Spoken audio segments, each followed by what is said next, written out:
Chapter 26. Pawnbroker. The man inherited the pawn shop from his brother, who had died of a heart attack. He wouldn't have kept the place, but he inherited it while he was unemployed. He figured he could keep it and run it until he could find a better job. That was 20 years ago. Now he knows it's a life sentence. A boy comes into his shop one evening before closing. Not his usual type of customer. Most folks come into a pawn shop down on their luck, ready to trade in everything they own, from TVs to family heirlooms, in exchange for a little quick cash. Some do it for drugs. Others have more legitimate reasons. Either way, the pawnbroker's success is based on the misery of others. It doesn't bother him anymore. He's grown to used to it. This boy is different though. Sure, there are kids who come in hoping to get a deal on items that were never claimed, but there's something about this kid that's markedly off. He looks more clean cut than the kids that usually turn up in his store. And the way he moves, even the way he holds himself, is refined and graceful, deliberate and delicate, like he's lived his life as a prince and is now pretending to be the pauper. He wears a puffy white coat, but it's a bit dirty. Maybe he's the pauper after all. The TV on the counter plays a football game, but the pawnbroker isn't watching the game anymore. His eyes are on it, but his mind is keeping track of the kid as he meanders through the shop looking at things like he might want to buy something. After a few minutes, the kid approaches the counter. "What can I do for you?" the pawnbroker asks, genuinely curious. "This is a pawn shop, isn't it? Doesn't it say so at the door? On the door? So that means you trade things for money, right?" The pawnbroker sighs. The kid's just ordinary after all. Just a little more naive than the other kids who show up here trying to hawk their baseball card collections or whatever. Usually they want money for cigarettes or alcohol or something else they don't want their parents to know about. This kid doesn't look like the type of that, though. "We loan money and take objects of value as collateral," tells the kid. "And we don't do business with minors. You want to buy something? Fine, but you can't pawn anything here. Take your baseball cards somewhere else." "Who said I have baseball cards?" Then the kid reaches into his pocket and pulls out a bracelet, all diamonds and gold. The pawnbroker's eyes all but pop out of his skull as the kid dangles it from his fingers. Then the pawnbroker laughs. "What do you do? Steal that from your mommy, kid?" The kid's expression stays diamond hard. "How much will you give me for it?" "How about a nice boot out the door?" Still, the kid shows no sign of fear or disappointment. He just lays the bracelet on the worn wooden counter with that same princely grace.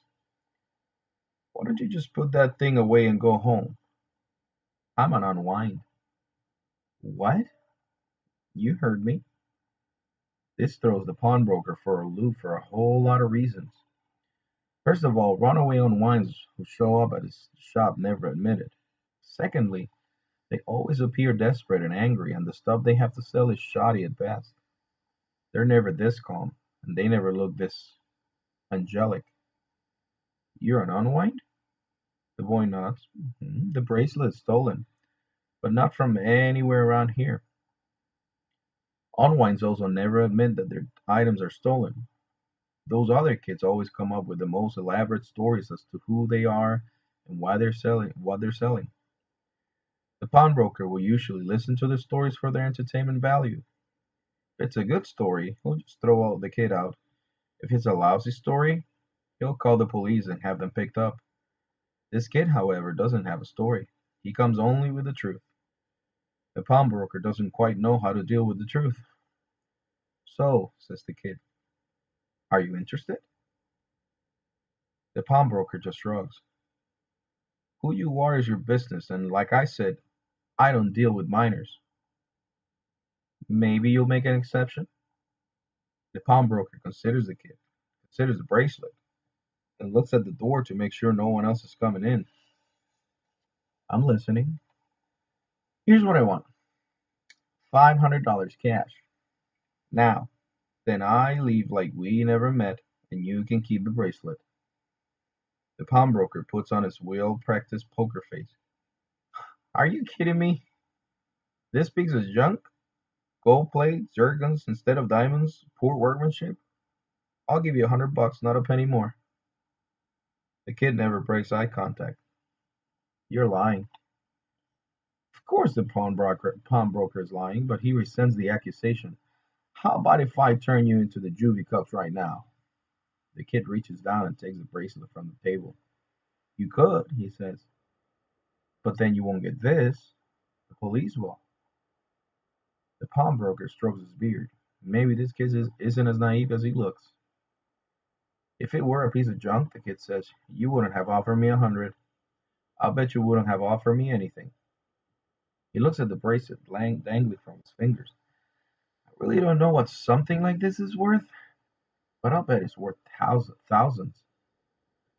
All I'm asking is 500, which means whatever it's worth, you're getting a great deal. The pawnbroker's poker face is gone. He can't stop staring at the bracelet. It's all he can do not to drool over it. He knows what it's really worth, or at least he can guess. He knows where he can fence himself for 5 times what the kid is asking. That will be a nice bit of change, enough to take his wife on that long vacation she's always wanted. 250. That's my final offer. 500. You have 3 seconds, and then I leave. One, two, deal. The pawnbroker sighs as if he's been beaten. You drove a hard bargain, kid. That's the way these things are played. Make the kid think that he won, when all the while he's the one who's truly being robbed. The pawnbroker reaches for the bracelet, but the kid holds it out of reach. Uh-uh. Where's the money? The safe's in the back room. I'll be back in a second. I'll come with you. The pawnbroker doesn't argue. It's understandable that the kid doesn't trust him. If he trusted people, he had been won by now. In the back room, the pawnbroker positions himself with the kid behind him, so the kid can't see the combination on the safe. He pulls open the door, and the second he does, he feels something hard and heavy connecting with his head. His thoughts are instantly scrambled. He loses consciousness before he hits the ground. The pawnbroker comes to some time later, with a headache and a faint memory that something had gone wrong. It takes a few seconds for him to pull himself together and realize exactly what happened. That little monster conned him. He got him to open the safe, and the moment he did, he knocked him out and cleaned out the safe. Sure enough, the safe is open wide, but it's not entirely empty. Inside is the bracelet, gold and diamonds looking even brighter against the ugly gray steel of the empty safe. How much money had been in the safe? 1,500 tops. This bracelet is worth at least 3 times that. Still a deal, and the kid knew it. The pawnbroker rubs a painful knot on his head, furious at the kid for what he did, and yet admiring him for the strangely honorable nature of the crime.